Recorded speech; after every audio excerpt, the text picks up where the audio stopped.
Hello, and welcome to another episode of Come Back Stronger, where we bring you incredible stories of people you may know who have overcome significant adversity, overcome their challenges, and come back stronger to help other people. I'm Dana Brooks of Fasig Brooks Law Offices, and I'm joined today with my law partner, Jimmy Fasig. We are bringing you an incredible story. Jimmy, you know Michelle. We're talking about Michelle Mecca today. You know Michelle. She's been in our lives for many, many years. She's very dear and close to us, but my God, have you ever heard a more challenging story or a tougher human being in your life? Talk about strength. When I think about Michelle, the word that comes to mind is strength. Mm-hmm. And she is so awesome, and she's so incredible. She's, you see her around town, right here in Tallahassee, and you see that she acts like nothing's wrong. Yeah, she's very generous with herself and her time. And she's so sweet and so kind. And she's not, and at the end of the day, though, she's going through something that is so challenging. Yeah, we haven't even told you what it is. She had the unfortunate diagnosis of a very aggressive type of breast cancer. HER2 positive, I think it is. Yeah. She'll be telling you more about her journey with that, but she just had such adversity to face. She would do everything superhuman to overcome it, and then she'd get another setback. Mm-hmm. And they think, she'd overcome it, another setback. Mm-hmm. And that's her life, and she won't stop. I cannot wait to come back from the break. We're going to hear more for our interview. It's a two-part interview with Michelle Mecca. You don't want to miss this. Excellent service. 100 times more responsive than other attorneys I've worked with. Highly recommend, especially attorney Kimmy Hogan. She is fabulous. Yes, she is. It's all about communication. The number one complaint about lawyers is my lawyer never calls me back. But the number two complaint is my lawyer never calls me and tells me what's happening with my case. That's why I love reading a review like this, because I know, Kimmy, you are really good about calling your clients, letting them know what's happening with the case, keeping them informed every step of the way. Because what you got to remember is that these clients, this is their first case a lot of times. They've never been through this before. They don't know what to expect. Am I doing the right thing? Am I getting the right medical treatment? Am I actually going to get a settlement at the end of the case? So they need that reassurance, and they need to know what the process is every step along the way. And we are back. We're going to hear now the first part of the two-part interview with Michelle Mecca talking about her breast cancer journey. Michelle Mecca, thank you so much for being with us today. How are you doing? Good. Thank you for having me. You have such an incredible and empowering story. We've got so much to get into, but I think, why don't you just tell us a little bit about your background, your life growing up? I faced a lot of adversity. I was the only child between my mother and my father. Several divorces that I went through. So I had a lot of adversity for myself personally. But I persevered, got my business degree from FSU. Graduated from FSU at 20 years old and never looked back and never moved back home. And you had a relatively successful career. Mm-hmm. I did. And then you got into competitive fitness, bodybuilding? I did. I got into bodybuilding, the bikini division, and it's a little hard for people to understand that, but I wasn't the massive, type bodybuilder. But that gave me a lot of mental strength that I never knew I could do. So that was definitely challenging. Yeah, and it's also, you're doing all different workouts, and there's a lot of dedication and commitment that you had to that. Extreme dedication and commitment. Extreme. Yes. And you were successful. You were in competitions. You were getting awards and medals and all while keeping a job. Yes. And then, but unfortunately, in 2017, you had just some horrible news. Well, I was competing. My last competition, I look back at pictures, and that was in November of 2016. I had won, several awards in that competition, and little did I know that I had breast cancer. So 4 months later, I was diagnosed February 13th, 2017. It was HER2 positive breast cancer. Which is a rare type of cancer, It's right? somewhat rare, but it is aggressive. And it went from a lump into my lymph nodes, and it went, very quickly. So within, a month after that, I had no hair. I was bald. I was in chemotherapy. Mm-hmm. I was in radiation, double mastectomy, reconstruction about 9 months later. So I continued to work. I continued to work through that. And not only continued to work, but you continued to work out. I continued to work out. You used your workout routine as your own personal therapy. Yes. What was it like to try to maintain your life with that diagnosis and, like I said, the breast cancer, the chemotherapy, the radiation, all that? I mean, your average person would want to just curl up in a ball and feel sorry for himself, but you weren't going to let it affect you that way. No, I didn't want to scare my children. And I also didn't want it to impact me, financially, and, my way of life. So, it was to the point where I would work and I got a fold-out chair. And when I was tired from the chemo, I would lay down and sleep, set my alarm, get back up and work. And so I wanted the kids to know what strength, was and how you dealt with adversity. And I think they learned a lot from that. And I think that's a theme we're going to keep coming back to as we're talking today, because you had a great quote that I read that I've thrown up on the side of the road, Mm-hmm. but then I resumed driving. Mm-hmm. I've thrown up at the gym, Mm-hmm. but then I resumed my workout. Mm-hmm. I mean, that's just it. It's perseverance. Mm-hmm. You weren't going to let it sideline. Mm-hmm. You weren't going to let it affect your life. You weren't Mm-hmm. going to affect your family. And that's just really a testament to your strength that you had at that time and still do, because you know that the story doesn't get better from there. It actually gets a little worse, doesn't it? Mm-hmm. Yes, it gets worse. It gets worse.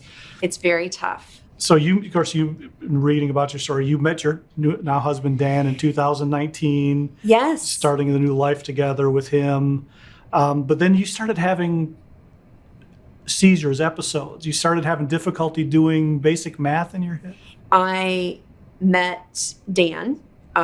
We started dating and got engaged in November of 2020. Mm. But when we were dating, I had these moments where, I would do numbers and I would do percentages, and I called him up and I couldn't do simple math. And I thought, well, I'm just tired or I'm stressed. It was, during COVID.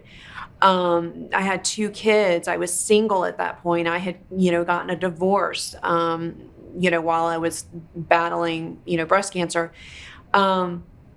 And so I started having having trouble with my emotions. I couldn't really rein them in. I would cry daily. I started having these feelings of, it felt like I was fainting, but I wasn't fainting, and they were called focal seizures. So they weren't seizures where you would fall out on the floor.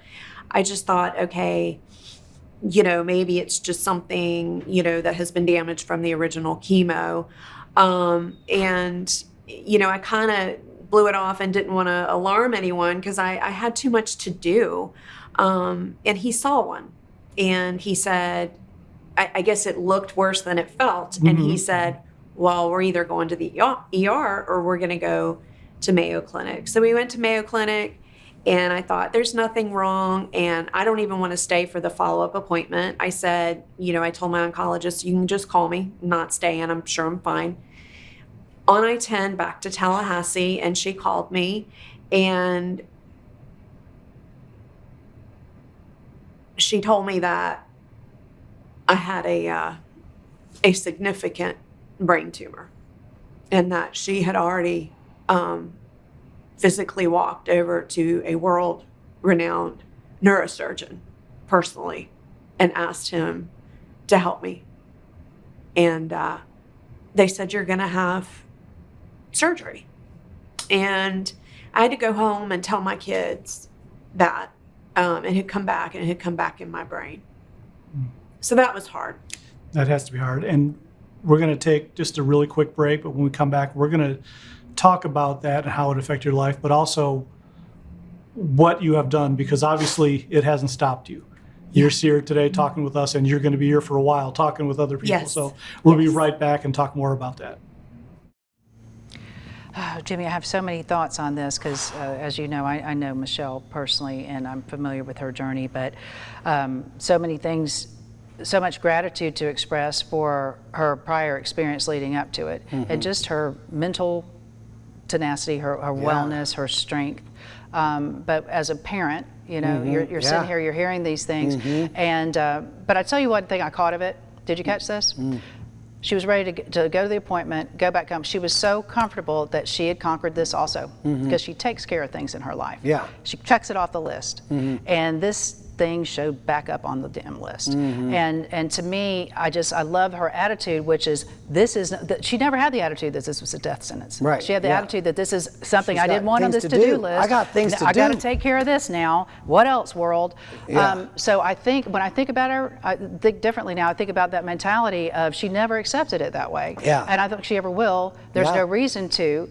But she's smart and she's tough, and she uses every resource that she has to bear on this current problem. I'll tell you what, I got choked up when she said, well, yeah. I wanted my kids to know what strength looks like. And her kids do. Wow. Her sons do. Wow. I'm getting choked up thinking about it right now, because she is so strong. She's so awesome. And she plowed through this, and she's thinking about how this is going to affect her kids. Yeah. She's thinking about her legacy still, because she's not done. Wow. Yeah. Yeah, no. We're going to take a break because we have to. But after that, we're going to hear the second segment of Michelle Mecca's story. When you look at it, insurance, they work on algorithms. It's all a numbers game.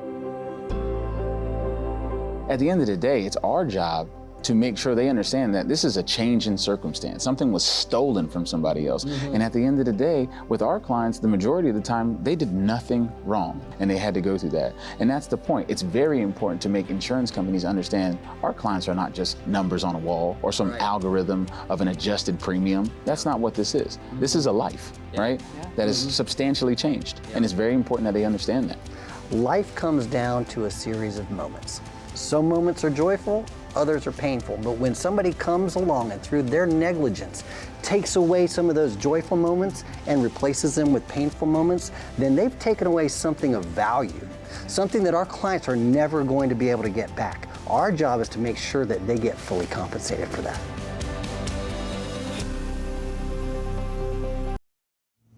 And we are back. Thank you for joining us. You're about to hear the second part of our producer Greg Bird's two-part interview with Michelle Mecca.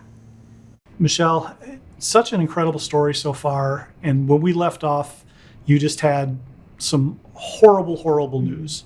Driving back from the Mayo Clinic on I-10, you get the phone call. And I imagine you turned around pretty much right then and went back. But it was horrible time in your life, but it was also a great time in your life. I want to talk briefly about the great time. You said you were engaged to Dan, and this kind of was a motivation to do something more final with Dan. Talk a little bit about that.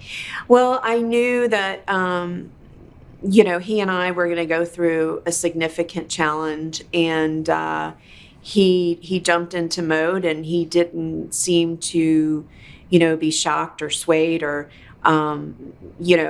he seemed to really step up. And I thought, if this is a testimony to a man that I'm going to marry, I don't know what could be stronger than that. And so on May 28th was when I got the diagnosis of it coming back in my brain. And so June 2nd, we got married.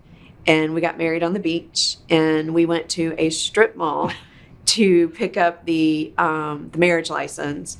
And and I was wearing an Old Navy dress, and he got pants from Target really fast, and we got married on the beach. And so it was all kind of just crazy. Yeah. But we did it. He said, "I do in sickness and in health," and he's there for you. So that's a huge impact. Yes, and to back up just a little bit, when I met with the surgeon, he told me when he met with me that he did not want to operate and do the brain surgery, because once he saw that I was young, that I was active, that I was in shape, I competed, he said, I want to try radiation first, because if I remove this tumor, at the very least, you will be paralyzed in your right arm. And at most, you will be paralyzed on your right side.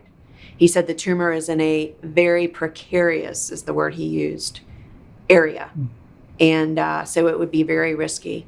And so they did the radiation. And then I met with the neurologist, and that was when she said, you have 12 to 18 months to live. Yeah, not a great prognosis, but a prognosis you refuse to accept. Mm-hmm. Let's talk a little bit about what you are doing now. You are a member of many support groups. You're speaking across the state, across the country. You went to Puerto Rico. Yes. You spoke to the Federation of Puerto Rican cancer specialists. Yes. The Mayo Clinic invited you to speak to some of their cancer doctors. And you're getting ready to go, let me make sure I get this right, to the University of New England. Yes. To speak to them. I mean, so your message right now, your life is turned into a message. Yes. Let's talk about what you're bringing to other people, what your experiences have taught you. I feel like I've been given a purpose. I feel like I've been given a calling. I know that my story is very unique to a lot of people. I have a message of, I try to outrun cancer. My saying with my family and myself, and that I speak to myself all the time, is, there are no victims. Cancer may one day beat you, but it doesn't mean that you have to be a victim to it. And what I mean by victim is that, you give in, you give into it. And my message too is, to people, what is your definition of fighting? What is your definition?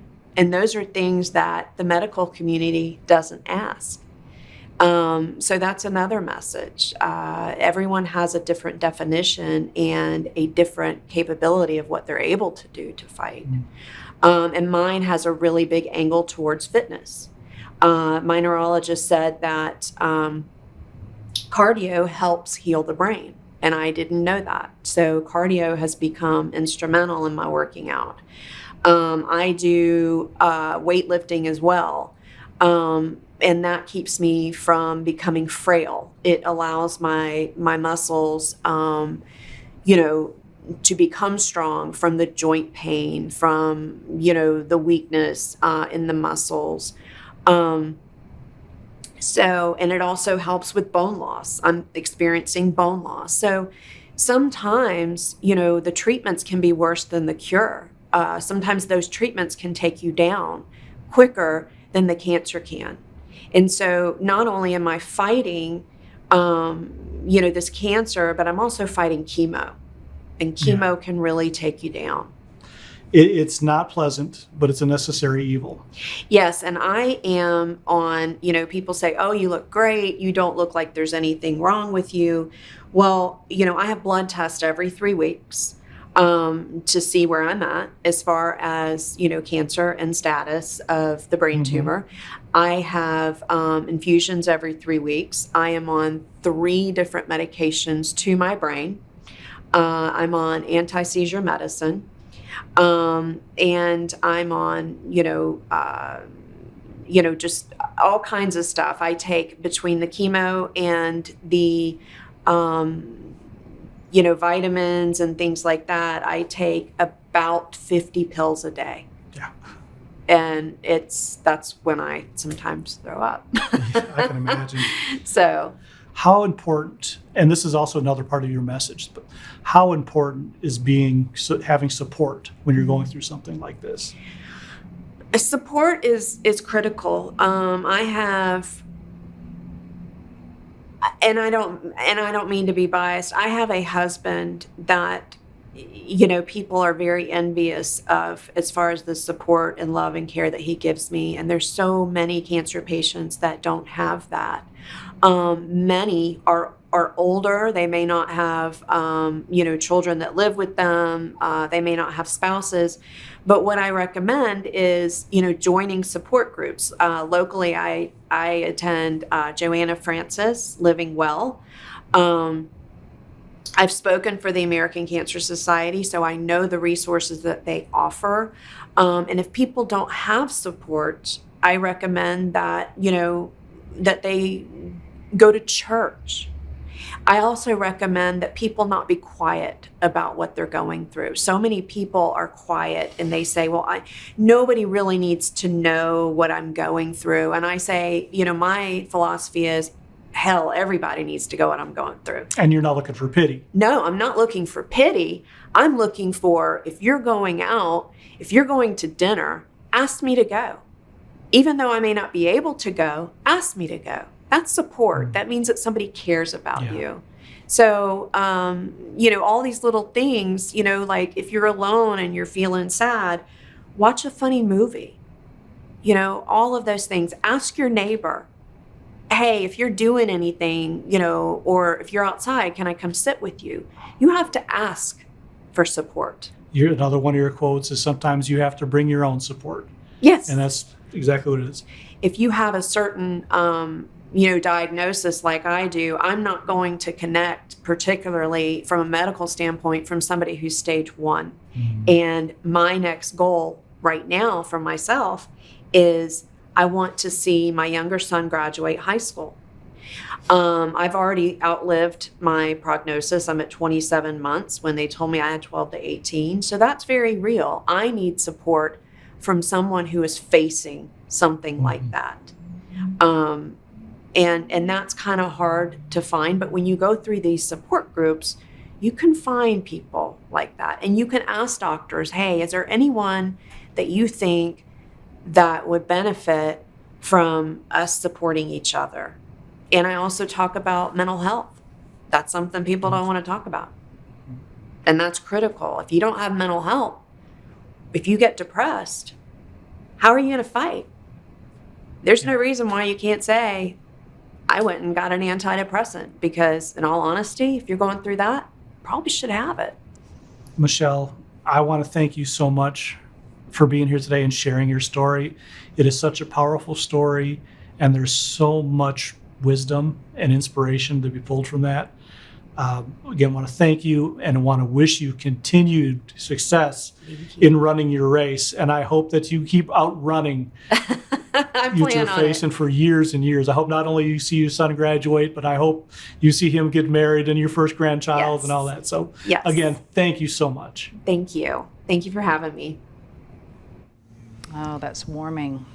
Are you okay? I know that is just crazy. But never, ever, ever let anybody tell you what's possible for you. Right.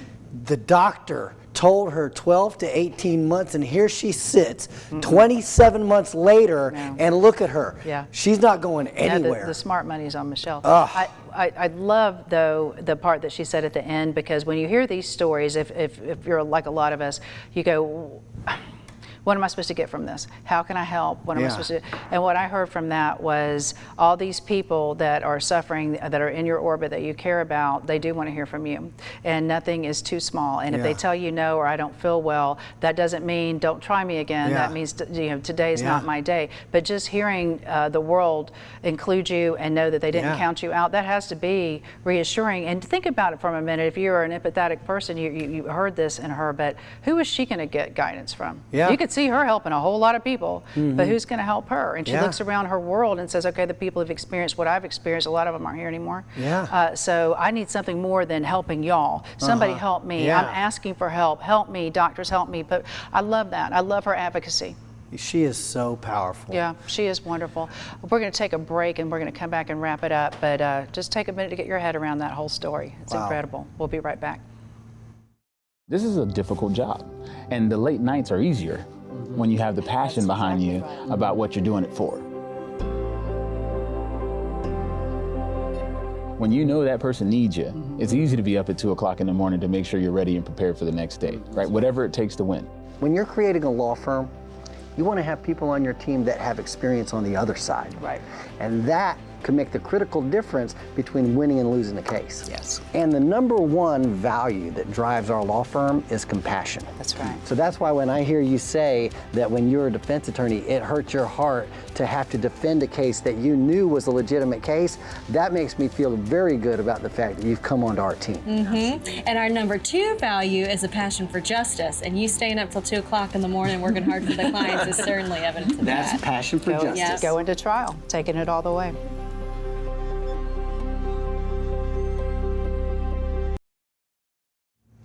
We are back. We just concluded a 2-part interview with Michelle Mecca. She is an incredible woman, a survivor to be sure. She received a terrible diagnosis of a rare aggressive form of breast cancer, went through horrible treatment, the double mastectomy, everything, thought she was on the other side of it, found out it had returned metastasized in the form of a pretty precariously situated significant brain tumor. And so she was in for another fight of her life, and she's been on it for a couple of years now. She's passed all prognosis, and that sounds about right for her. I don't think she would tolerate anything less. The doctor gave her 12 to 18 months to live. 12 to 18 months. And she is now sitting here giving this interview 27 months later. And you know what the theme I'm hearing is health. Health before she was diagnosed, health during her diagnosis, mental health, trying to deal with the treatment for the diagnosis. You know, she's like, could you imagine if you gave over to that depression, which you would surely have, there's no way you wouldn't have it. And if you didn't fight it, like she said, if you need a pill, take a pill, okay? This is not the time to gut it out. This is time to use all the resources you have and be well, because if your mental health declines, your physical health will surely follow, and then you are on a track that you probably can't get back control of. She never went down the track. I respect her so much. I really see that she values mental strength. That's one of her core values. She personifies mental strength. And she personifies it, and that's what's gotten her through. She is the absolute person we made this show for, and we hope you come back again next week and hear another incredible story like Michelle Mecca's, somebody who's fought the fight and has come back stronger. We'll see you then. See you soon.